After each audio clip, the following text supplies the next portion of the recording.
ఇంకా లాస్ట్ వీడియోలో అయితే మన తెలంగాణ స్టైల్ సకినాలు అయితే చూసేశారు కదా, ఎలా చేశాను ఏంటి అని. ఇప్పుడు నెక్స్ట్ అయితే అరిసెల్ ప్రిపరేషన్ చూపిస్తున్నాను. ఇది కూడా మనకు వచ్చేసి 2 కేజీస్. ఇక్కడైతే పాకం అయితే ఇలా పట్టుకున్నాను, చూస్తున్నారు కదా. ఇలా మన గిన్నెలో వేసి కూడా పర్ఫెక్ట్గా వచ్చిందా లేదా చెక్ చేసుకోవచ్చు. లేదా మన చేతులు 2 వేళ్ళ మధ్యలో ఇలా వేసుకున్నా కూడా మనకు తీగ పాకం అయితే వస్తుంది.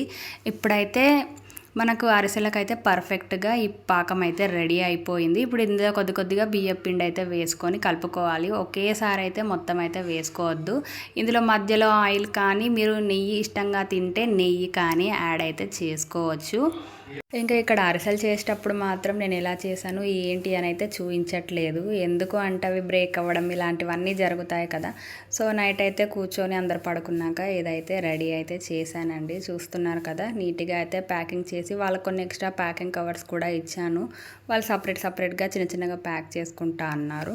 సో మార్నింగ్ 6:30కే మనమైతే ఇది ర్యాపిడో బుక్ చేసి అయితే వాళ్ళకైతే పంపించేసాము. మీకు ఇలాంటి పిండి వంటలు ఏదైనా కూడా మీరు ఆర్డర్ అనేది పెట్టుకోవచ్చు. వాట్సాప్ చేసి ఆర్డర్ అనేది పే చేసుకోండి. ఈ చిన్ని క్లౌడ్ కిచెన్ని ఫాలో చేయండి.